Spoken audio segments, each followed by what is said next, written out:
twilight hours, voices sing tales of hope and heartbreak. Every Welcome everyone to our stories, our members. This is episode number 5. We're bringing in Dr. Bryan Powell from Montclair State University in New Jersey in the United States. We're pleased to have him with us. Bryan, if you could just take a moment and introduce yourself. Sure. Thanks for having me. I appreciate the invitation. My name is Bryan Powell. My current role, I wear a few different hats. I'm an associate professor of music education and music technology at Montclair State University, which is in northern New Jersey in the United States. And I'm also the chief program officer of Music Will, which is a nonprofit organization seeking to expand access to music education for more students through the incorporation of contemporary learner-led culturally relevant musics. And I'm also the executive director of the Association for Popular Music Education, an organization dedicated to supporting popular music at all levels, in the classroom and beyond. Well, it's certainly a lot of activities that you've taken on, but you can see the through line through popular music and recording technologies that make it sense. But what I like to go back to is the little Bryan Powell, like when you just started off, Yeah. and how did you get started in music? What was your first experience there? Yeah. So my dad was a music teacher, and he ended up being my high school band director. And so growing up, I was just kind of surrounded by music education. I sang in choir, performed in band, jazz band, did chamber singers, did the school musical, just basically any way to be musical in school was attractive to me. I also played trombone, and like all trombone players in the 90s, I was in a ska band. And so being in that ska band also kind of allowed me to see what music making outside of school settings was like. And so then I liked music, liked working with students, thought I'll be a music teacher, studied that in school. And then I moved from California to a New York City public school. And what quickly became apparent was that, the musical experiences that had worked well for me weren't necessarily connecting to my students. And so that's how I got into popular music and music technology. And it's in part because of my experiences growing up, going back to little Bryan, as you referenced it, was just I had a lot of opportunities to engage in different musical experiences. And so, we had guitars around the house. I could play in that ska band. I could be in band, choir, and orchestra. And so, what I learned when I was young was that just more opportunities, we're going to provide more options for engaging in musical experience. And so then when I got that job in East Harlem at a public school, my goal was to kind of expand opportunities for students to get involved, because some of them, didn't want to play trombone in a band like I did, but would be involved in a guitar program or a music technology program or what we called rock band at the time. And so that kind of trajectory of myself engaging both in school music and music outside of school settings. And my mom played some piano and sings. My brother is a great piano player and French horn player. So I just kind of grew up in a musical household, but my passions for popular music come from just the connections that I had to music outside of school settings and how I saw, in my ska band, for example, I was the only member of the ska band who participated in school music. All of the other members of the band were musically active, had musical identities, but none of them participated in school music. And so kind of expanding opportunities for more engagement became the thing that really drove me as a music educator. I think what's interesting about that is my experience was just through school settings. Neither of my parents were really musicians or participated in anything music. I wasn't really surrounded by a community of music makers in any way, but it became an isolated setting, right? I only made music in during the school time, and then it was only through very specific outlets. And my instrument happened to be trumpet, so it was generally through like a concert band or jazz band or formalized setting that you found that experience. And I find the blend of the communities of music that you're intersecting with interesting, and it also probably gives you a real well-rounded scope of what you look at in music education and how you teach your students. So you can kind of see where you went from point A to point B and how that makes sense. Do you feel that the context of school music has changed in the last 10 years? Meaning, are we moving away from this more formalized settings toward more like popular music settings? Or, I mean, what's your experience around that?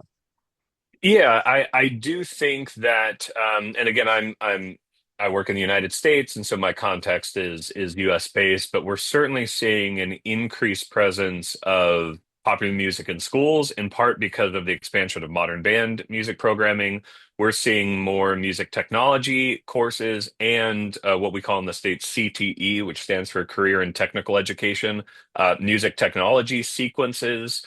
Giving people in the industry CTE certifications to teach music technology. And so I think we are seeing an expansion of kind of more contemporary music approaches, but we're also seeing just an expansion in the way that students engage with music. I mean, when I was in school, the music teacher in some ways kind of provided access to musical experience. Yes, we could go mow a lawn to get allowance to go to the mall to buy a tape or a CD to listen to music or turn on the radio.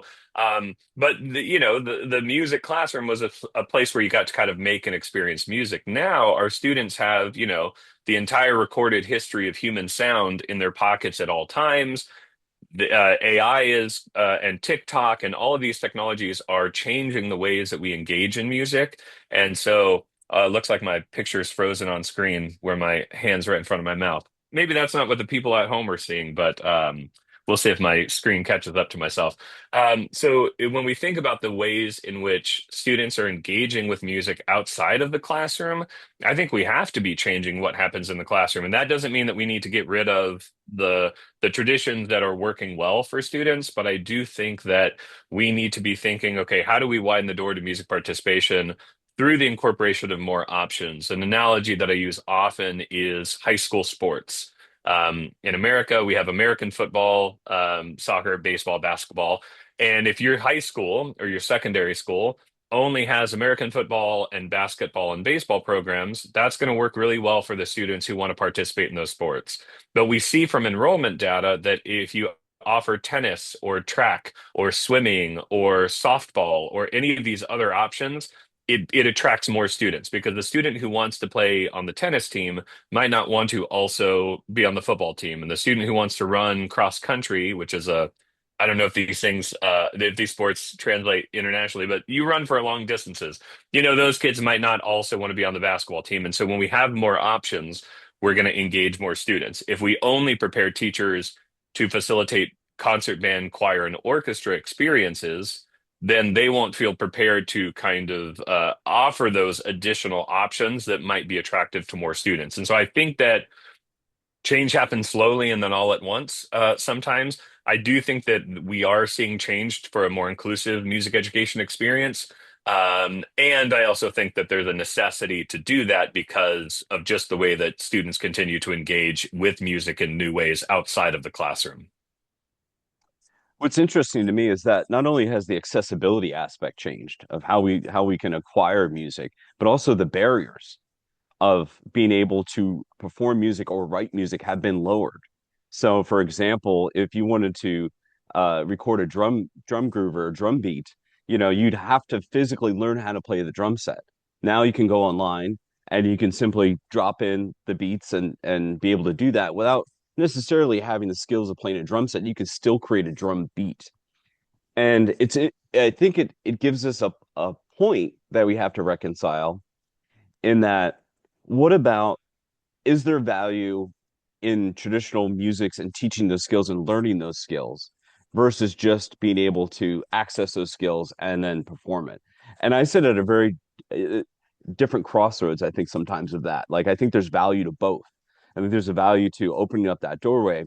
And so, for example, as you know, Bryan, I'm teaching a music appreciation class, and we're starting beat making tomorrow. Now, these are students that have limited to no music background, but I'm able to do that via computer and have them access and create those beats that sound good to them in different styles versus trying to teach them a drum set and acquire all those skills and play very well within a very short period of time. So I think there's that balance there. Do you see that as well, or is that Yeah, absolutely. And I think I'm reminded of a session that I went to that I think it was Sungmi Kang did, and it was comparing um, access to being able to play physical instruments or having like an iPad that could just replicate the same thing. Um, on the iPad. And as we might be able to guess, even though the iPad is technology and it's cool and it's fun, like, oh, I can press and it's going to play a guitar chord and I can just do this. Most of the students just preferred to actually have a guitar in their hands and actually be able to physically do the thing. And so the technology wasn't a replacement of that. Technology can provide access, certainly for students who might not be able to have access to certain instruments, either through disability or financial barriers or that sort of thing.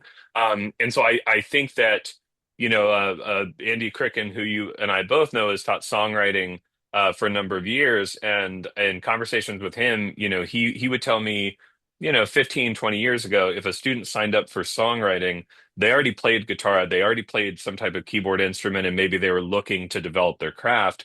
Now, the majority of students who sign up for a songwriting course might come in and they're making beats, they're using loops, they're technologically proficient, but they don't have the same, skills on the instrument. And so I think there's always value in getting together, playing instruments, having that connection. I don't want to imagine a future where we're just sitting on our couches with our VR goggles and that's our musical experience because everything's holograms, and AI induced songwriting opportunities. I think there is, and especially in a time with so much technology, I think the music classroom as a space for belonging and connection with others and making something that's more than the sum of its parts and all of those kind of experiences, I think students need that more than ever.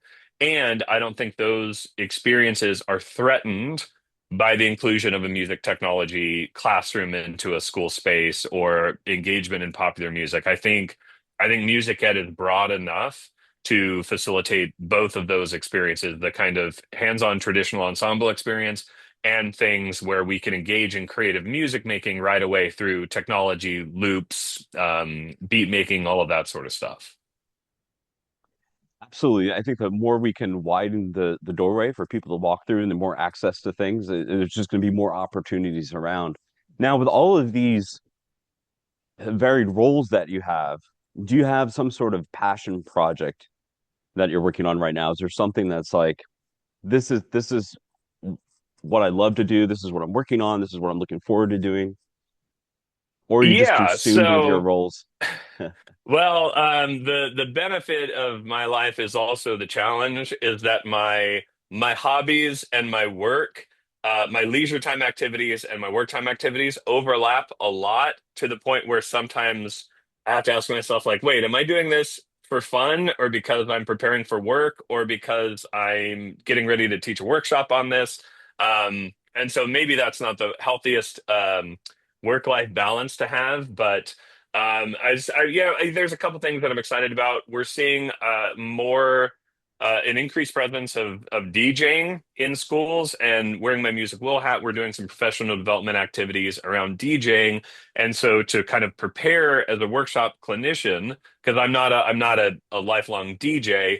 I got a DJ controller and I got a subscription service and record box and Serato and I started playing around with it and it kind of reconnected me with the joy of doing something for the first time that I probably haven't really experienced until I learned a couple chords on guitar and then I could play some songs that I wanted to play and that kind of excitement. And so I don't think I'm ever going to become a full-time DJ and quit my day job, but the engagement with technology, my application of musical skills, thinking about arrangement, thinking about beats per minute, understanding highs, middles, and lows, filters, all of those sort of things are kind of bringing my musical training, but into a new context. And so I follow a lot of DJs on TikTok now that I wouldn't have been doing a while ago. And so I'm still, doing my teaching. I'm still excited by some of the research to understand how these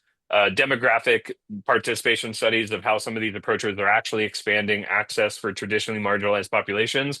But kind of the thing right now that's exciting me is just getting more into DJing in the classroom, DJing myself, putting myself out there, DJing for like the back to school barbecue, and just kind of sitting alongside the students as a co-learner in that way, and not just studying it removed from it, but actually kind of engaging in it. So I've got, I'm packing it up because I'm taking it to New Jersey with me, but I got a DJ controller in here and I've got one at my house. And so check back with me in about a year and maybe I'll have honed my DJ skills. But that's kind of the passion project that is my own musicality, but it's also connected to some research that I'm doing with David Knapp, who's at Florida State University, and some school districts who are now like buying DJ controllers for all of, I'm talking about Indianapolis Public Schools bought DJ controllers for all of the students in their elementary schools, which is pretty crazy. I think there's like 4 or 5 stations, crazy in a good way,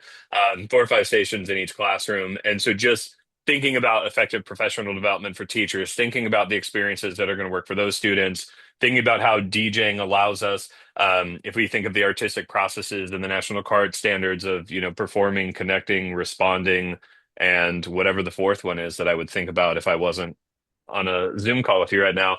DJing kind of connects with all of those things simultaneously, which I think is a cool opportunity. So yeah, so DJing is my kind of current passion project, I would say. And I think what it speaks to is sort of relearning the joy of learning. And Yeah. that in as I mentioned the music appreciation class a few minutes ago, that for me has been really interesting because there's so many things I just didn't know or never even thought about. And part of just figuring out the terminology and how do these things connect, and it can get very exciting, and you can actually be more excited sometimes than your students, which I think is what happens in my case. But it provides us that opportunity to sort of re-engage and engage with in music in a new way. And speaking of engagement, when was your first engagement or experience with ISME? Yeah, so my first ISME conference that I went to was the Glasgow conference, although I had been aware before that of Porto Alegre and had a session accepted there, but wasn't able to go. I had friends that went to China before then. And so ISME was kind of always on my radar, but I was waiting for the kind of right opportunity for me to be able to go. And so I went to the Glasgow conference, and that also coincided with the establishment of the popular music education special interest group for ISME. And we had like an opening session, and I remember that it was standing room only. Because it was a new thing. My colleague Gareth Dillon Smith put together a panel, and some of us were like, "Well, will anyone show up to this thing? Are we going to just be talking to ourselves?" Because it was the first time doing it, and it's such a large international conference, and the kind of sessions were all over, and the room was packed, and that was kind of this moment of like, oh, actually, we're connecting through this special interest group into a larger community, some of whom have been doing popular music in education settings for a number of years, especially, Scandinavian countries. And then others, like in the United States, where popular music is just kind of coming on the scene in educational spaces. And so, being at ISME, being there for the full week, connecting with folks, the networking opportunities, and then the kind of establishment of these sessions that were connected to the work that I was doing, and that I was kind of an emerging scholar in that field at that time, was a really exciting opportunity. And then, other than Baku, because of just transition and some of the challenges there, I wasn't able to attend that one. I've been back to every ISME since because it's a really valuable collection of colleagues and scholars. I mean, this is a true story. I had a Zoom call yesterday with Richard in Toronto from a community music organization there, and we were talking about collaboration. And I met him at the most recent ISME conference in Helsinki, and we started talking. And oh, here's what we're doing in the States. Here's what you're doing in Canada. Here's how we get. Let's talk about research. Let's talk about those collaborations. And so it's February now, so 7, 8 months after it, maybe 7 months after ISME ended, I'm still having I'm continuing conversations that started at the conference and making connections and collaborations and those sort of projects. And so I think I know this is a long-winded answer for what was my first ISME experience, but it's for me, it's a valuable. There are very few opportunities where it's like all of these people from different perspectives, different countries, um, different skill sets and what they're bringing to the table and what they teach and all that sort of thing all come together. And I think that I kind of caught the bug, so to speak, at in Glasgow, and I've wanted to come back ever since. And I feel like I've been, blessed to be engaged with that community. Yeah, it's interesting to hear because I get a sense after being at Helsinki and interacting with people from all over the world, that's what you see. You see this sense of collaboration, this people that have similar interests, whatever they're looking at as far as their presentations or particular music area that they're interested in. And then these sort of things become these connections because become things that last for a lifetime, right? So it's not something that you go necessarily. I do a presentation and then I leave and that's it, and then that's the end of the community. The music education and the music academic community is actually fairly small when you come to think about it, as far as in terms of people and where they are and what they do. So finding those like-minded souls that are out there, I think, become really important. So would you call that your most the Glasgow conference in 2016, would you call that your most memorable experience? Um, I think so, in part because it was the first. I mean, I could talk about each ISME and some of the benefits of engagement. Obviously, the one that was going to go down to Brisbane, Australia, and then COVID, and again, there's been a lot of moving pieces. But I would say either and I'm looks like I'm frozen again. Apologies if people have made it this far into the podcast. Oh, there I am. Yeah, there we go. Um, yeah, I think that one, and then the other one that comes to mind is I applied for a grant through ISME that I was fortunate to get that allowed me to do like a student musical festival and some teacher workshops and donation of instruments here in the North Jersey community. And at the opening session in this most recent ISME in Helsinki, the folks who received that grant both presented sessions, kind of updating folks on the work that we had done in our research. And then that evening, we were recognized as part of the opening ceremonies that had these really awesome, like children's and youth group performances. And so that was a really special moment. One, because it was great to hear about all of the work that my colleagues were doing who had also been a part of this opportunity. And then two, just being recognized on stage and then having the student groups perform. That was a really special moment as well. So I think that was probably, and not just because I was recognized. I'm not saying that's why it was special, but just kind of being that was another moment of yes, I wrote a grant and I was able to do a thing locally, but hearing what's happening globally from all the other recipients and then coming together for the opening session and kind of recognizing all of the work that had been happening was another moment of connection to the kind of larger music education global connection, because sometimes it's easy to feel like, well, I'm just doing my projects in my corner of the world, and how is this connected to everything else? And so just that was a really special moment, and so I'm super appreciative to ISME for the opportunity to make those connections. That grant also sent a mixing board technology that we were able to use in our program. I feel like every time my video freezes, it's the most unflattering version of It is. myself. Oh, It there we go. is. Yeah, there we go. I'm Back only again. gonna talk like this so that Yeah. like when it freezes, it'll Just be the better. positive hand gestures. Yeah. Yeah, exactly. So I think that was probably that was a really special ISME moment. But I mean, every time I go, there's a new connection or a new memory or a new series of memories that I hold on to. So I'm, excited to be involved and looking forward to Montreal. Yeah, I think we're all looking forward to Montreal. And one of the areas that I've been really focused on in my role with ISME is what are those sort of member benefits? We had the Parsons Advocacy Awards that went through that granted $5,000 to 10 recipients to do projects similar to yours all over the world and unsimilar in some ways, or dissimilar. But the areas, we've been fortunate enough that we're going to be announcing some new awards for early childhood music education that are going to be ongoing for as they're going to continue infinitely, hopefully.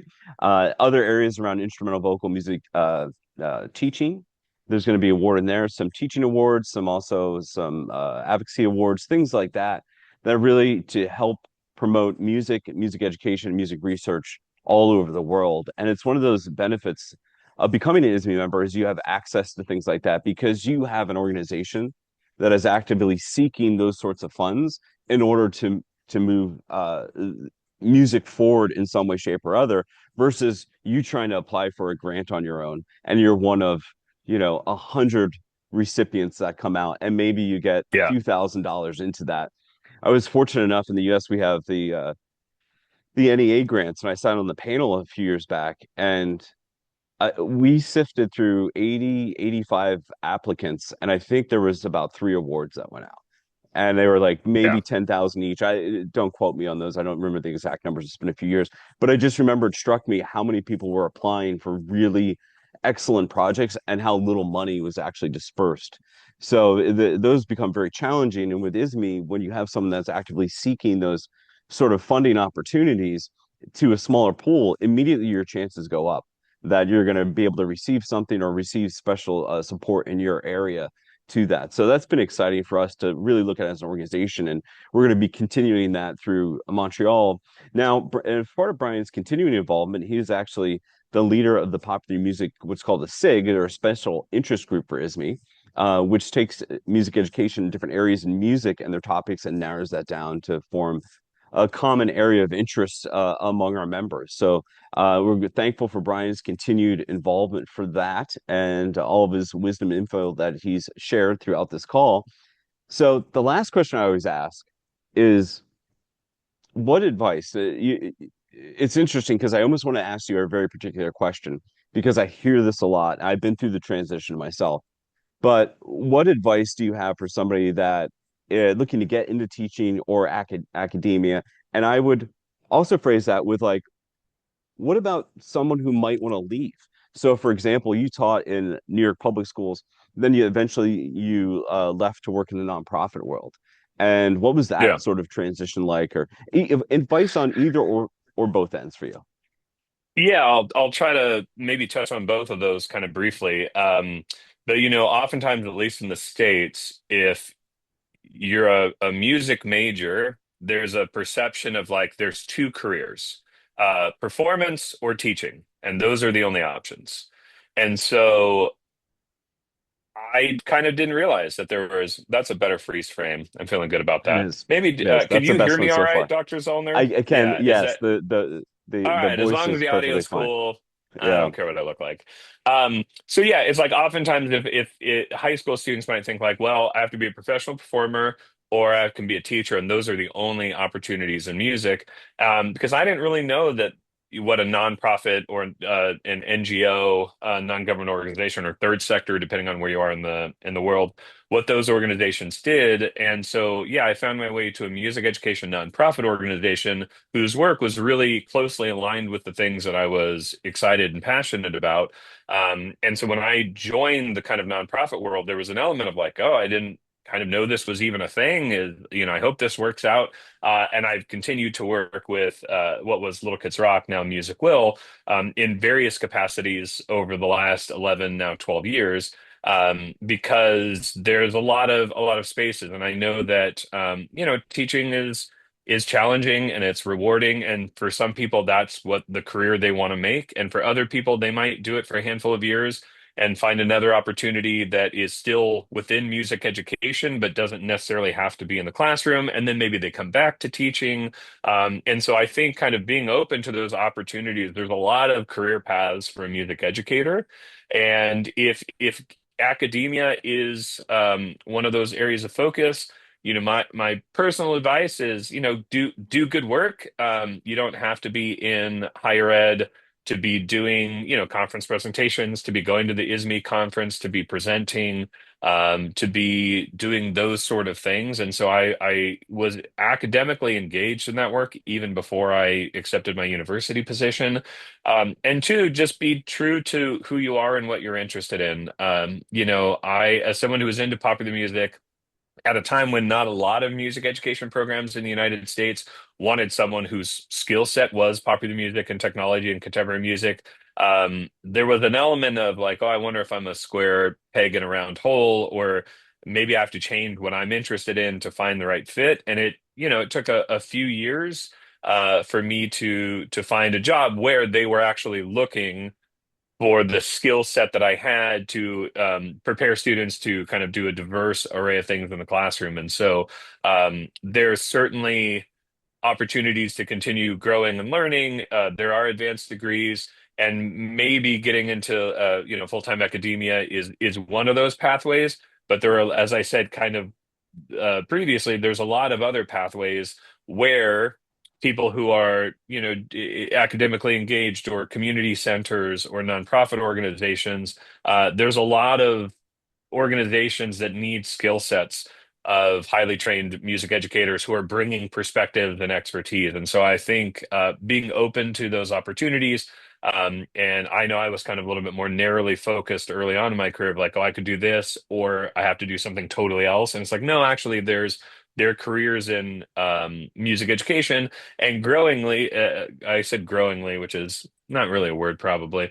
There are growing opportunities for, music technology teachers and modern band teachers and people who are songwriting and ukulele. And there's a lot of music education is a continually evolving field. And so I think there's a lot of exciting opportunities, especially for teachers who are continuing to be lifelong learners and engaging in new crafts and learning how to DJ and everything else. So I know that was kind of a longer advice element, but as I talk to my own college students who are music education majors, I'm also trying to put on the radar, like, yes, teaching in a public school music is a likely career, but there's a lot of other areas where you can be musically engaged and find a rewarding life in music education that doesn't have to only be about teaching in the schools, because music education is music in education.